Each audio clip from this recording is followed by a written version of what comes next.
I will read the first ones that sent to us earlier before the webinar.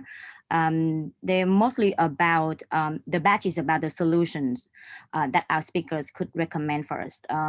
Do you have any policy recommendations for Vietnamese people and the government to mitigate the impacts of climate change on the country? What should we do to prepare the next ones to come? And while we're at it, I think I will link into the next questions as well, because it's kind of this in the same field.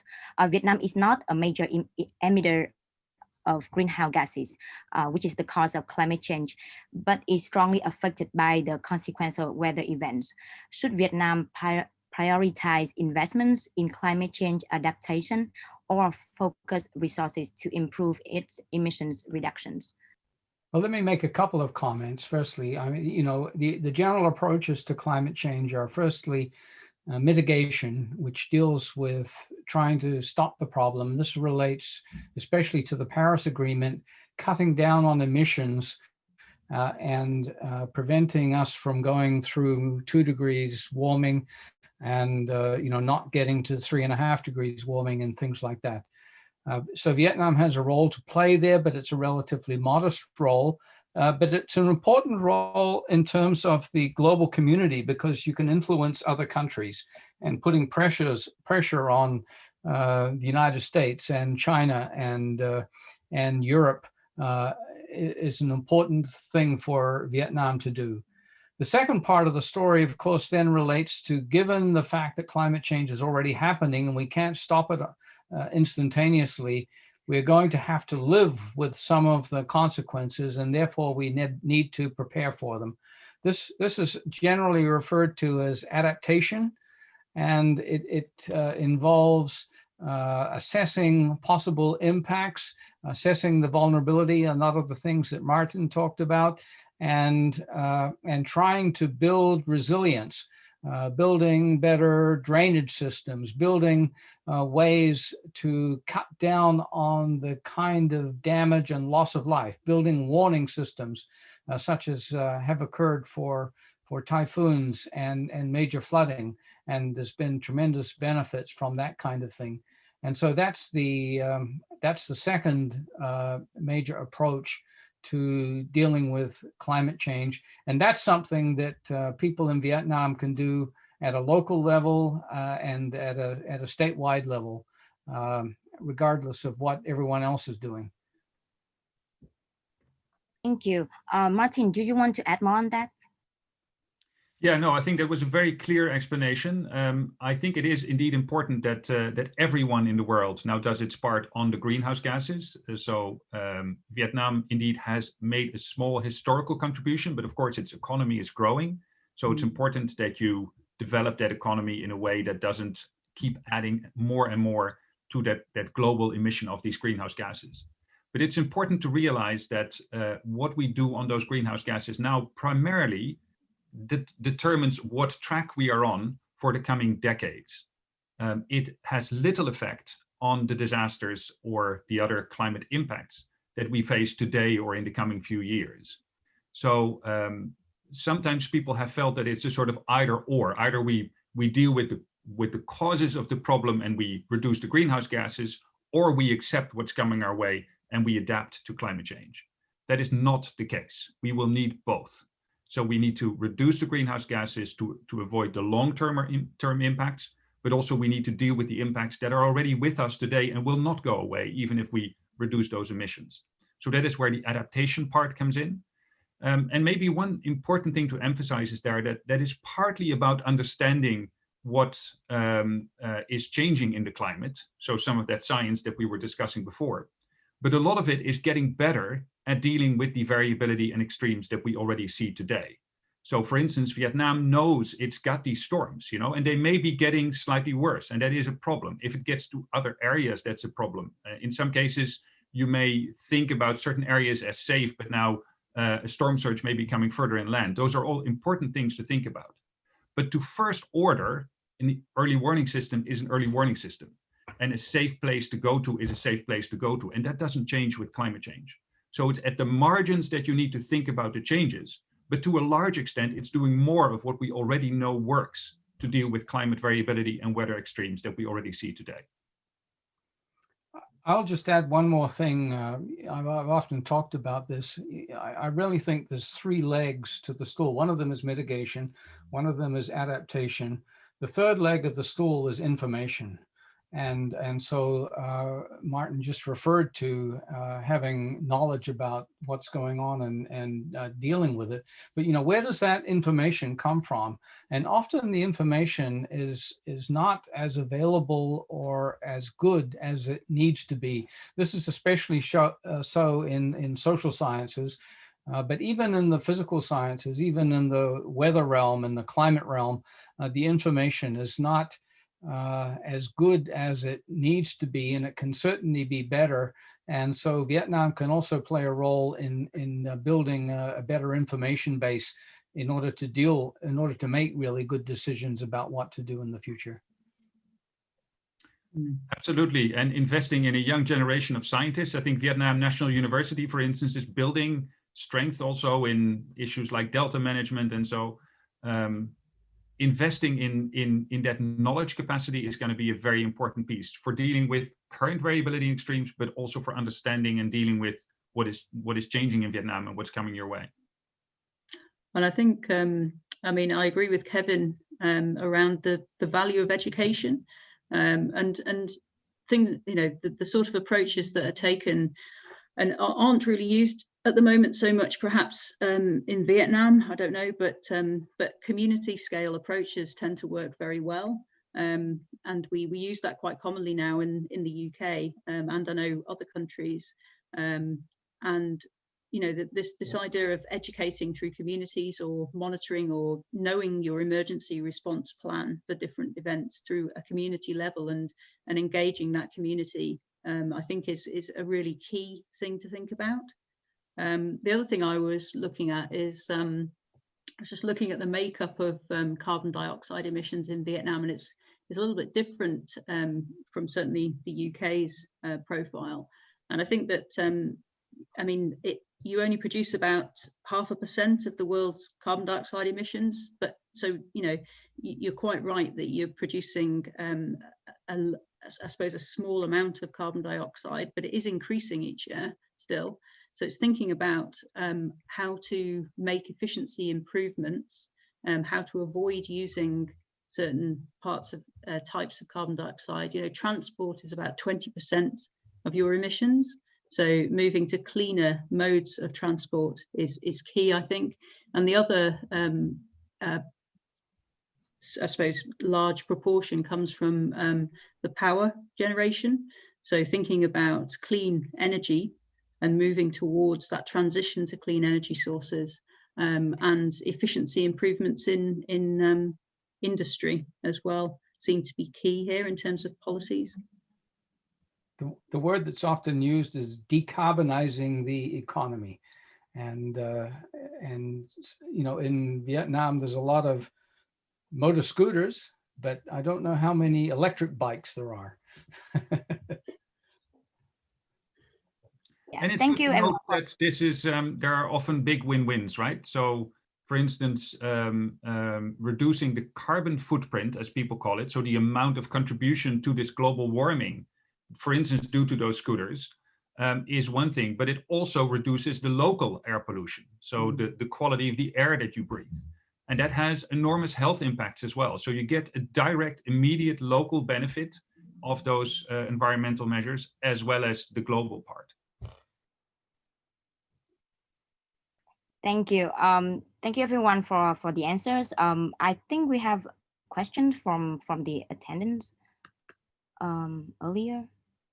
You know, I think I have a discussion. I read about environmental issues in Vietnam, and you know, and I found that, you know, Vietnamese people tend to blame climate change too much for natural disaster or the thing that they deal with. For example, the sinking of the Mekong Delta in Vietnam, people say, oh, it's climate change, but human contribution is huge there. You know, it's way much more than sea level rise or climate change itself. And I see the storm this year is the similar story. at, you know, the different scale. I admit that, you know, and I wrote a story about this. I admit that, okay, climate change is a factor, but you know what, but this is the disaster that we know ahead of time.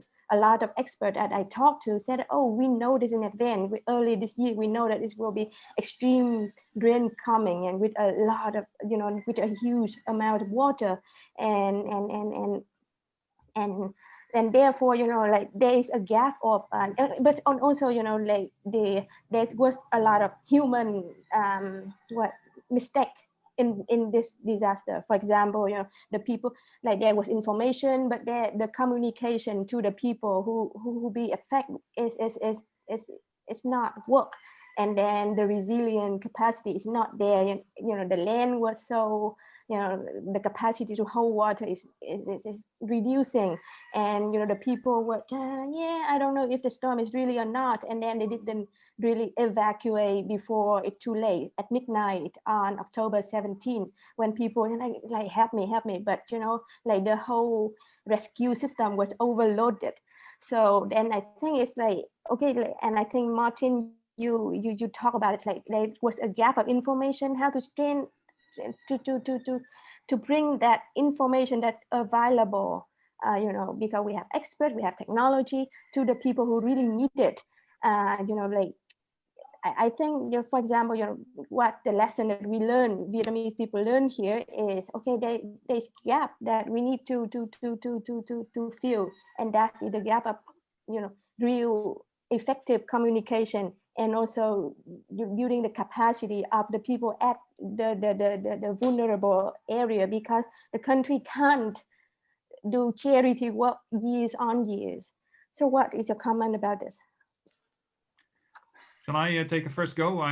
So I fully agree with you. And it is not helpful to blame climate change for everything that is going wrong. And in the equation I showed you, that would be sort of singling out the hazard part of the problem, you know, saying, and then externalizing that, saying the hazard is affected by this global change, and that is the only reason why we're in trouble right now. Whereas it's actually also the exposure and the vulnerability, which are things you can do something about. And the capacity, including that information transfer to the people that need to act, that determines what in the end the risk is and what the impacts are. So I would say it's not an either or. It's not climate change is entirely to blame, or climate change is not to blame at all. We have seen examples of that, by the way. So for instance, I can give you one example in Brazil at some point in Sao Paulo. The governor and the mayor, so the city was facing a drought. And people, there was impending rationing of drinking water. So people there was not enough water to go around for everyone to use as much as they wanted.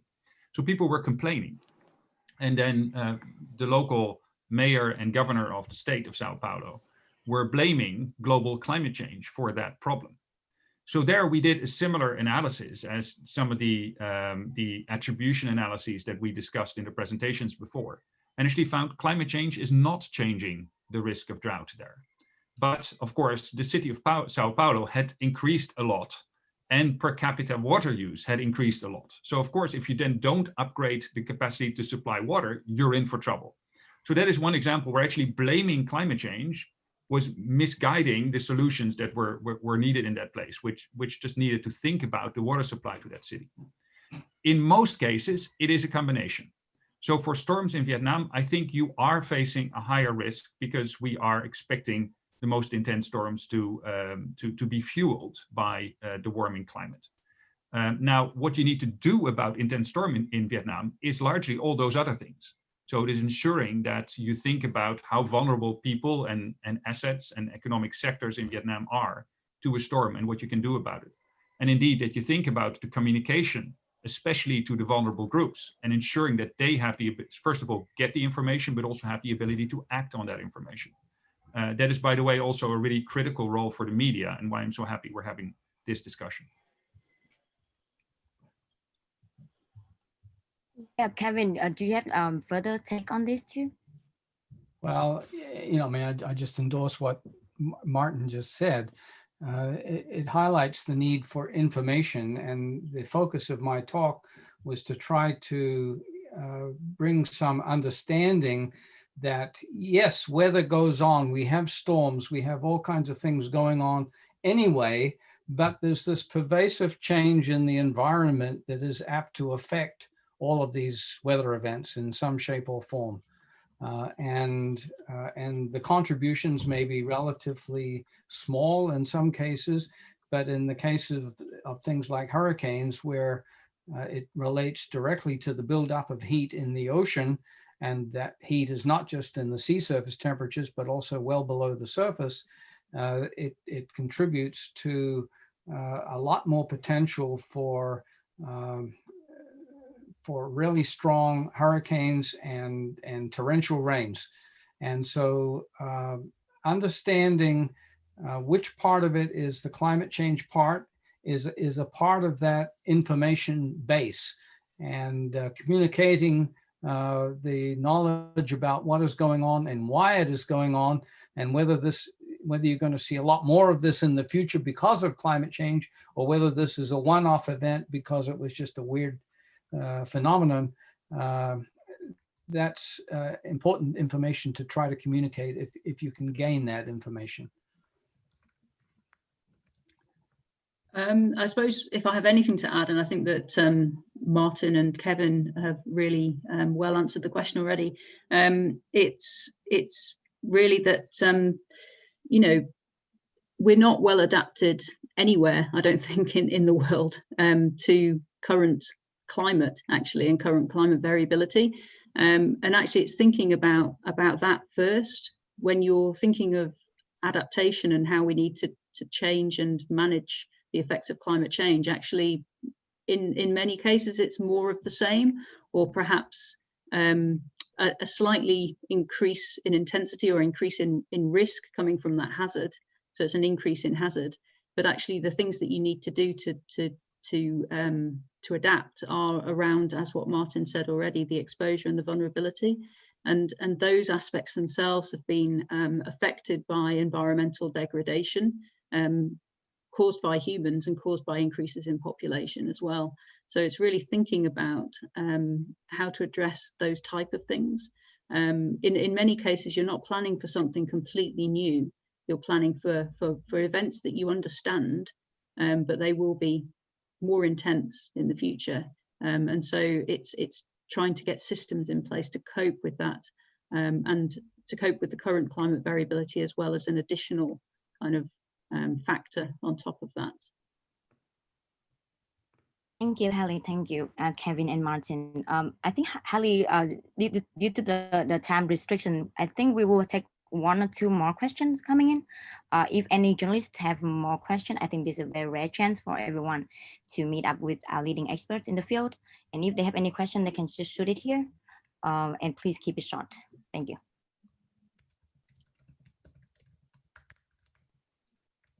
Okay, in case no one is asking question, I will ask another one that's coming in a little bit earlier.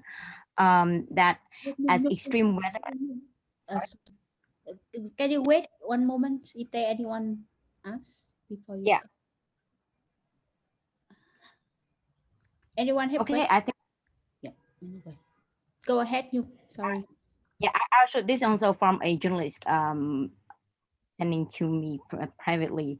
As extreme weathers are wreaking more havoc, it might prompt local and even national authorities to raise two short-term solutions as a bandage for this long-term problem.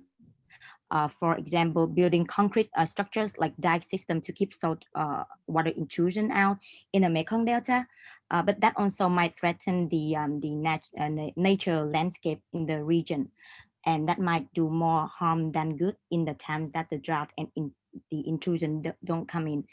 Do you, our speakers, have any advice on this approach, and any advice, for example, to be careful when you talk about like solutions in case we are overdue it? Well, you know, we've talked a lot about climate change, but climate change is just one of the problems that we're facing in the world today. And a lot of the, the larger framework that we deal with is often referred to as sustainability. Is what we are doing in the world today actually sustainable? And this relates to population pressures and, building a concrete jungle in the middle of a forest or a desert or somewhere. And whether you properly account for all of the side effects, all of the downsides. Maybe you're building to solve one problem, but you're creating other problems along the way. And having a comprehensive view of what you're doing and what its impacts are on the environment is very important. And with regard to climate change, we talked a bit about the risk of really heavy rains. At the same time, there's a risk of longer dry spells. And so managing water is a growing issue. And how do you save water from the time when you've got too much for the times when you don't have enough? And so this does relate to the building of reservoirs. It can relate to the building of dams. Some environmentalists don't like dams, but it's a part of the overall issue of dealing with managing water. And I personally think that that whole area is going to be the biggest pressure point on societies around the world as a whole as we go into the future.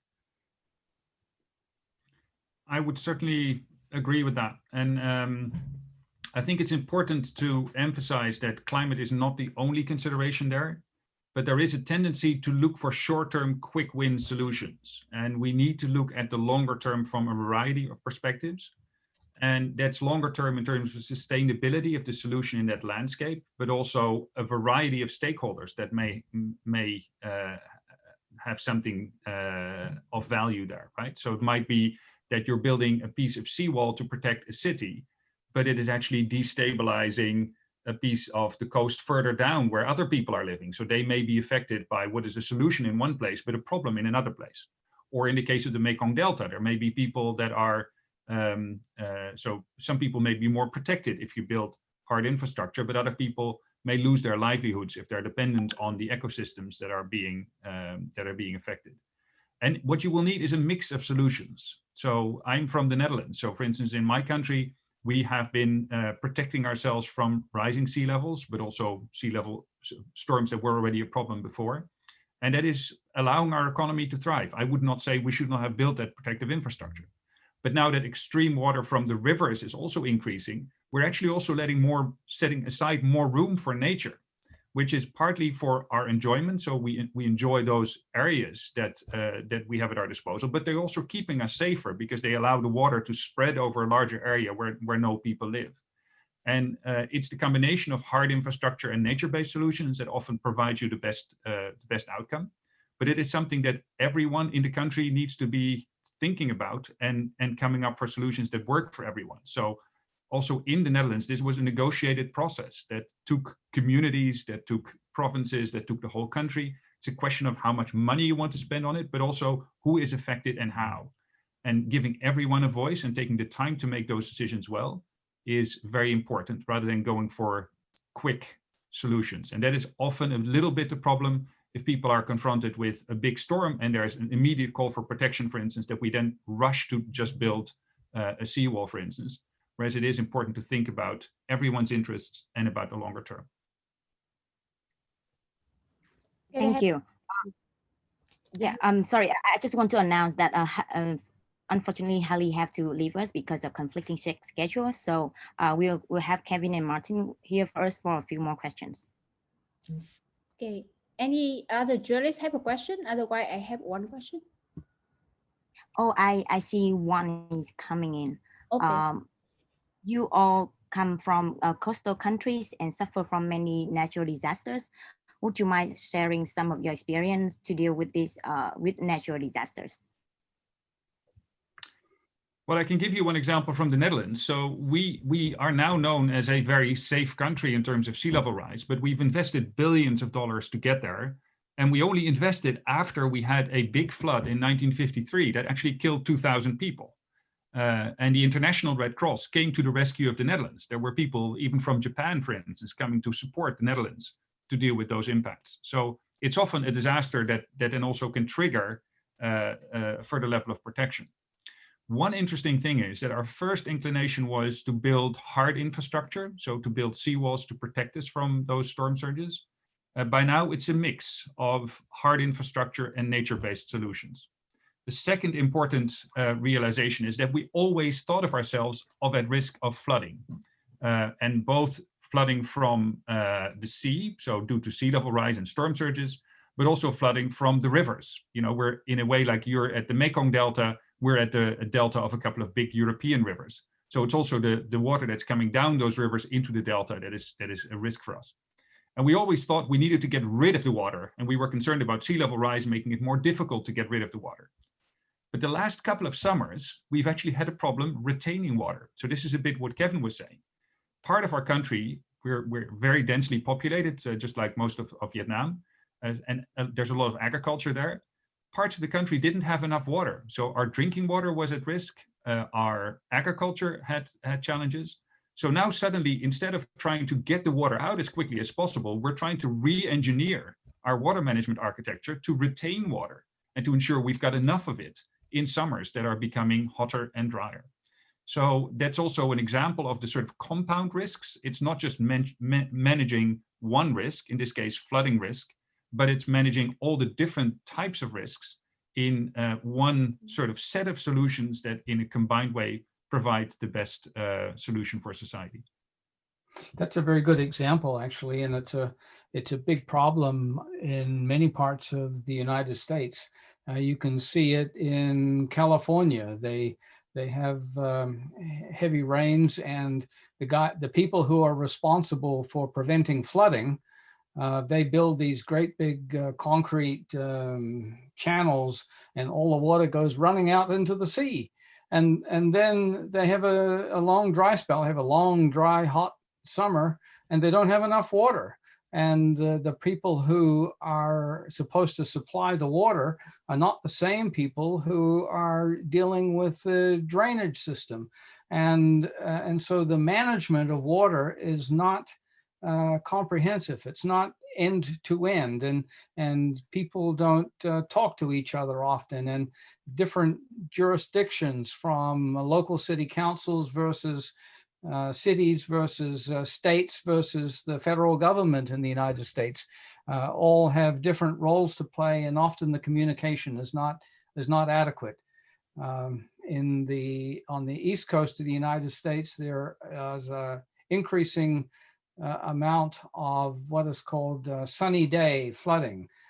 This is in places like Norfolk, Virginia, and Miami, and these are days where it's a nice sunny day outside, but it just so happens that the wind is onshore and it's piling up the water, and the next thing you know, you've got flooding in the streets at high tide, especially in the springtime, and it's an increasing problem in a number of communities along the East Coast. There's often an element of denial that sea level is actually rising, and climate change is a key part of that. But you know, if you just look at the data, look at the evidence, and you'll see that it's a real problem that one needs to plan for. There are many other places that have developed different solutions around the world. In the Thames, the barrier system to prevent high flooding tides from coming in. In Venice, they're finally investigating in anti-flood protection devices. And in some cases, you can, so to speak, build a wall and try to cope with it. But in some cases, the best solution is actually to give up and move somewhere else. Thank you. I have two more questions that I will read out loud, but I think Thùy will have another one as well. So I will just read both of them here, and later, if you want me to repeat it, please let me know. The next one is, what do you think are the main obstacles preventing Vietnam, both the government and the people, from effectively tackling the causes of climate change that Vietnam is contributing? And the second one is about gender. How does the climate change in Vietnam affect different genders? And I think we have What was that word? Different what? A gender. Oh, How does climate change in Vietnam affect different genders? Yeah. Maybe Thùy, you want to shoot your question as well? I think I prefer to answer on the other question first, and then I go with my question. Okay. Then Kevin, please go first. Well, the global climate change is called global climate change because it is a global problem, and that's the issue with carbon dioxide. People in China, as a nation, China has put more emissions into the atmosphere last year than any other country. If they put carbon dioxide into the atmosphere, 5 days later, the carbon dioxide is over the United States, and 5 days later, it's over Europe. And the fact is that on a 2 or 3 week time scale, whatever they put into the atmosphere is shared around the Northern Hemisphere, and eventually it gets shared globally. So it's a global problem because carbon dioxide has a long lifetime, actually, in some cases, centuries. And therefore, it's not just the emissions from China last year that matter, it's also all of the emissions historically. And from that standpoint, the United States has put more carbon dioxide into the atmosphere than any other nation. Europe was certainly a major emitter. Europe as a whole was a major emitter, but they have done relatively well in cutting emissions since the Kyoto Protocol came into effect, much more so than the United States and Australia and China, for instance. It's a tricky problem because everybody wants electricity. The growth of demand for electricity is going to continue. The thing is, the electricity doesn't have to come from coal-fired power stations or fossil fuel burning. It can come from renewables, from solar and wind and hydroelectric power. In New Zealand, 85% of the electricity is renewable, and most of that is hydroelectric power. Hydroelectric power has a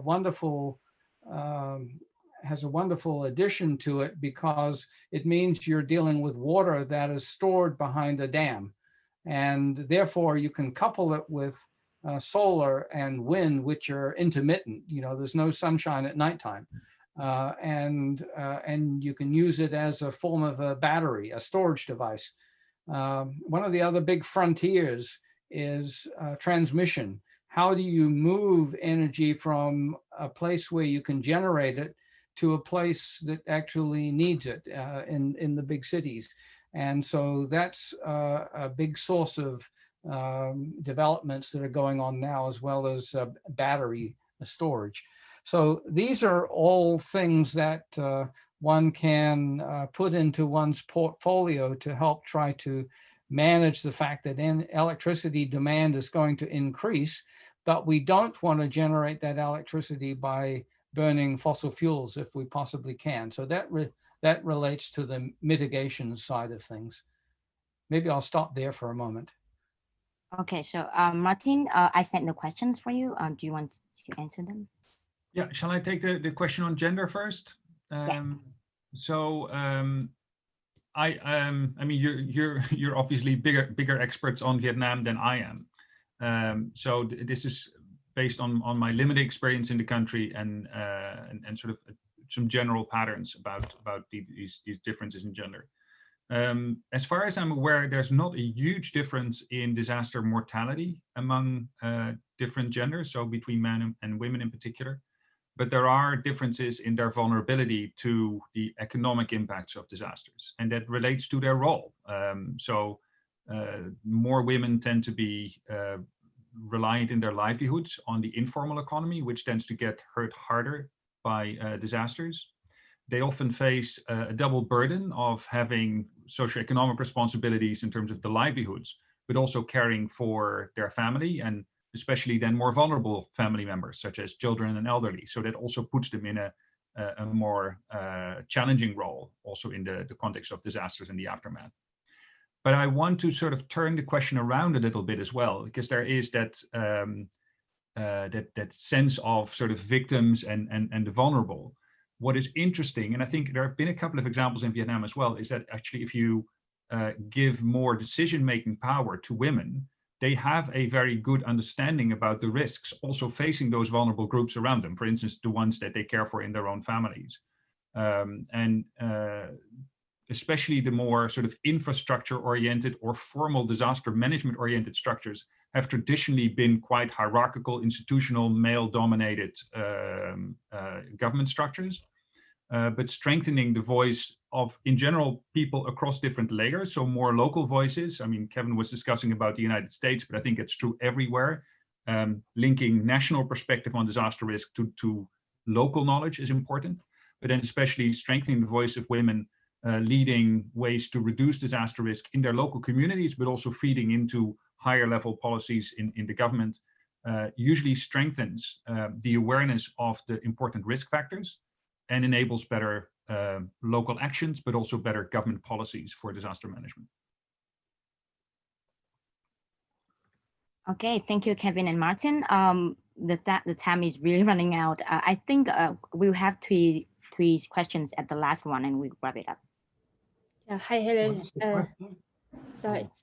So I have a question. Is that like the Vietnamese Prime Minister in response to the recent storm, because a lot of it, quite a number of Vietnamese people died because of landslide. So he announced that Vietnam have a plan to grow 1 billion trees in 5 years. So how would you comment about that? How significant that kind of effort, you know, in the kind of climate change or environment in general? Thank you. And if there are other countries have the same initiative, how it go? Thank you.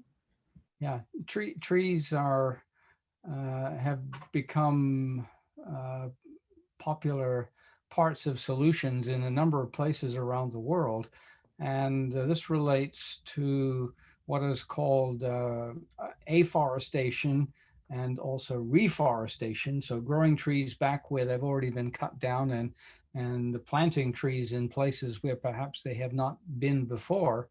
And you know, I'm a big fan of trees. They do wonderful things. They create a nice environment. They are very useful in many ways, and they take up carbon dioxide from the atmosphere as a part of photosynthesis and grow the tree trunks and the bark and the branches and the leaves and so on.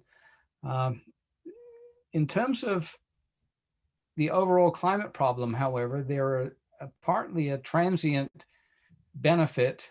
The key question is what you then do with the trees.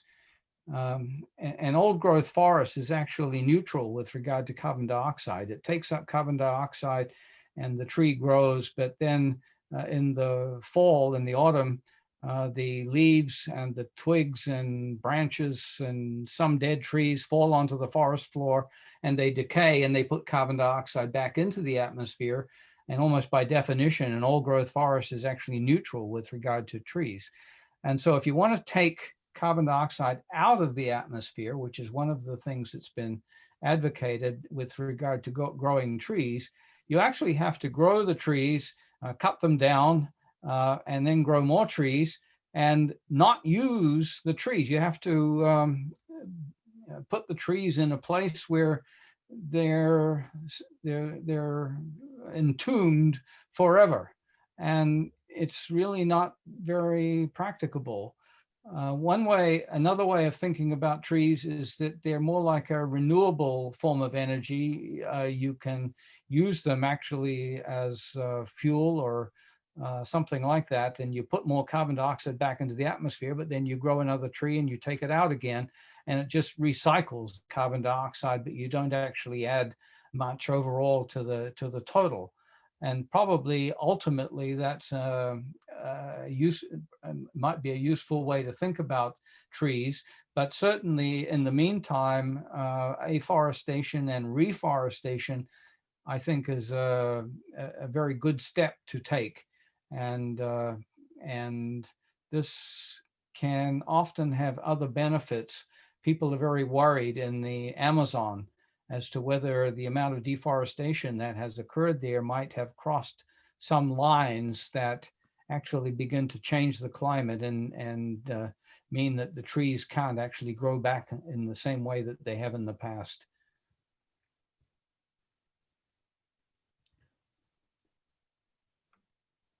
Yeah, Maarten, do you want to comment? Shall I add to that? So I would agree with all of that. Maybe just to add a bit more on the specifics of how trees can help manage risk. So of course, if you have a deforested hillside, that makes that area more prone to flooding and sometimes landslides. So if you reforest that hillside, that can help reduce flood and landslide risk.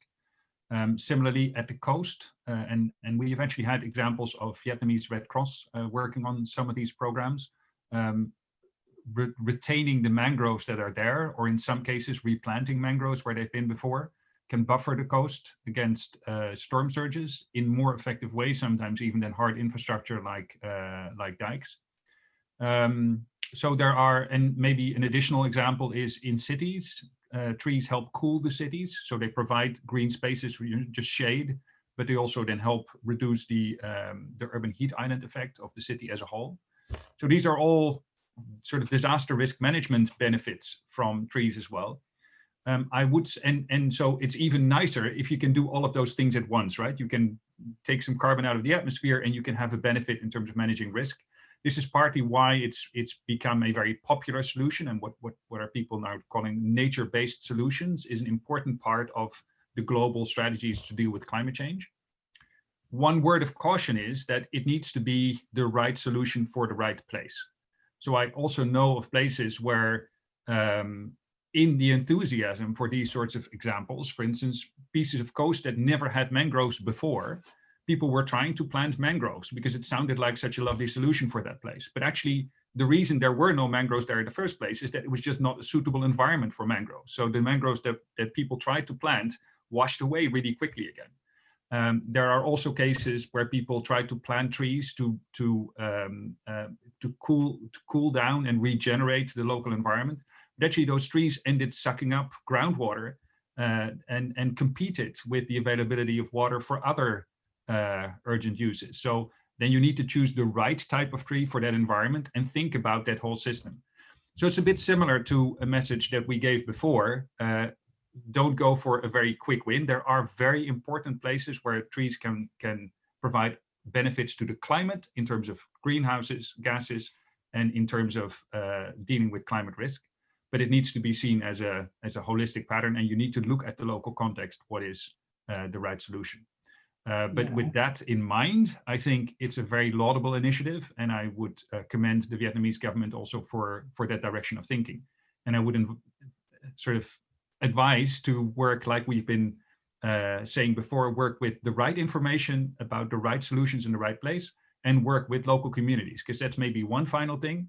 We've seen many cases where well-intentioned environmental regeneration projects have failed over time, because local communities, for instance, if trees had been cut down on a hillside, you can replant the hillside. But if communities are then taking that forest down again because they want to use the soil for something else, then there's no use. So you need to again bring local people on board in implementing and then also appreciating the value of those solutions.